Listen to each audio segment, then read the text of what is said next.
सूर्यकांत त्रिपाठी निराला जी के उपन्यास महाभारत से अध्याय मौशल पर्व, खंड यादव आदिकों का नाश।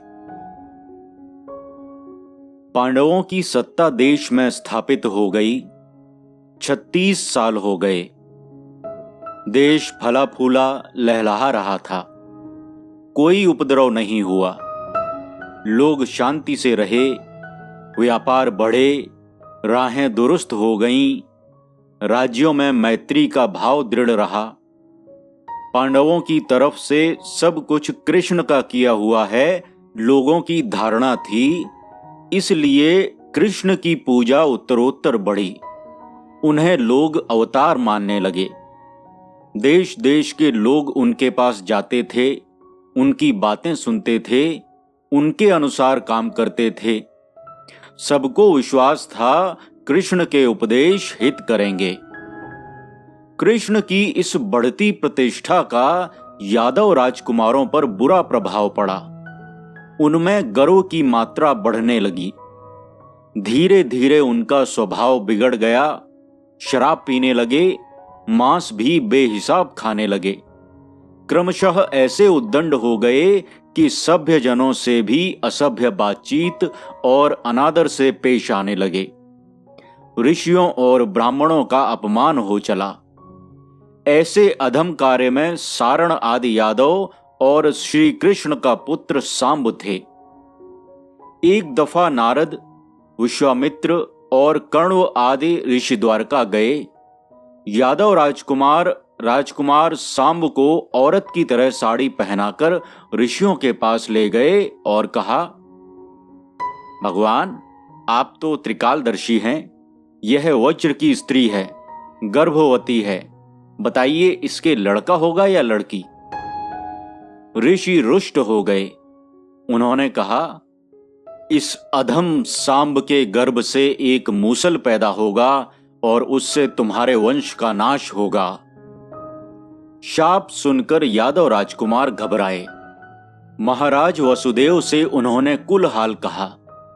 वसुदेव ने राजकुमारों को बहुत धिक्कारा और सांब के मूसल होने पर उसे चूर चूर करके समुद्र में फेंकवा दिया। लेकिन वह मूसल जिस जगह फेंका गया था, वहां सरपत का वन उगाया। एक दिन व्याध ने उसकी डंडी तोड़ी और उसे धनुष का तीर बनाया। कुछ दिनों में यादव राजकुमारों की जल विहार करने की इच्छा हुई। निश्चय हुआ कि सरस्वती जहां समुद्र से मिलती है, वहां चलकर नहाएं और जल विहार करें। निश्चय के अनुसार तैयारी हो गई और महिलाओं को साथ लेकर समस्त राजकुमार चले। कृष्ण, बलराम, प्रद्युम्न, अनिरुद्ध, सात्यकी आदि भी थे। राजकुमारों ने दरिद्र ब्राह्मणों को दान करने के लिए जो अन्न लिया था, उसे सड़ाकर वहां शराब बनवाई और पीकर मस्त रहने लगे। ब्राह्मणों को दान करने की जगह वे बंदरों को शराब पिलाकर तमाशा देखते थे। एक दिन शराब पीने का उत्सव मनाया गया। बलदेव, सात्यकी, कृतवर्मा, गद, वभ्र आदि सबने शराब पी और कृष्ण के सामने शराब पीकर एक दूसरे की आलोचना करने लगे। हास्य परिहास में बदला। सात्यकी ने कहा, कृतवर्मा नीच है, रात को पांडवों के पुत्रों को मार डाला। कृतवर्मा ने कहा, तू महानीच है। जब भूरिश्रवा के हाथ कट गए थे, वह बैठा सत्याग्रह कर रहा था, तब तूने उसका सिर काट लिया। सात्यकी ने तलवार निकाल ली और एक हाथ ऐसा मारा कि कृतवर्मा का सिर कटकर अलग गिरा, धड़ नाचने लगा। भोज और अंधक कृतवर्मा के साथी थे। उन्होंने सात्यकी पर आक्रमण किया। प्रद्युम्न और अनिरुद्ध सात्यकी की ओर से लड़ने लगे, पर भोजों और अंधकों ने इन्हें मार गिराया। इससे कृष्ण को क्रोध आ गया। उन्होंने सरपत उखाड़कर मारना शुरू किया। कृष्ण के पुत्र सांब, चारुदेष्ण और अनिरुद्ध तथा गद भी मारे गए। देख कर कृष्ण काल स्वरूप होकर भीषण युद्ध करने लगे। सब लोग सरपत उखाड़ उखाड़ कर उससे संग्राम करने लगे। इस युद्ध में यादवों, अंधकों और भोजों का समस्त वंश निहत हो गया। केवल स्त्रियां बचीं, वे द्वारका पहुंचाई गईं। खंड बलराम और कृष्ण का परलोक गमन।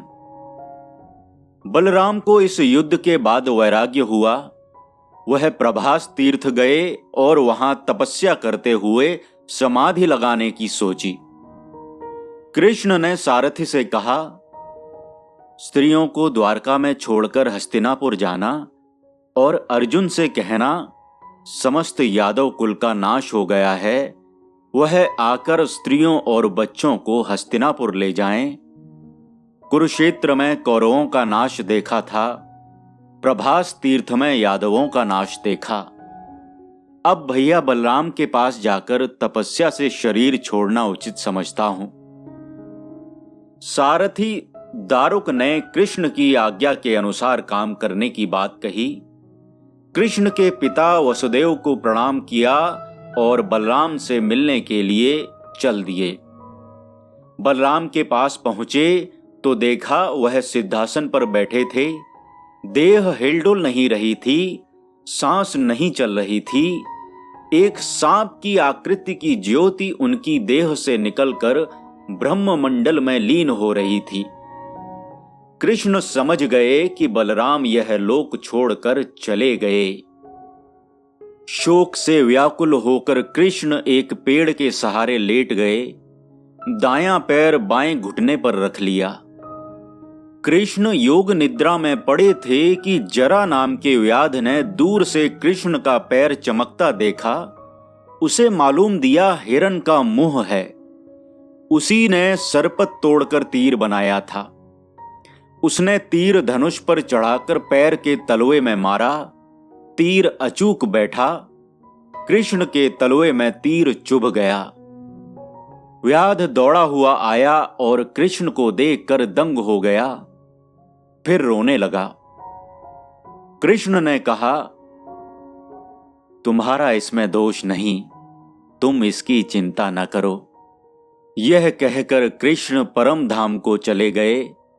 संसार में अपनी अद्भुत कीर्ति रखकर 120 साल की उम्र में कृष्ण अपने लोक को चले गए।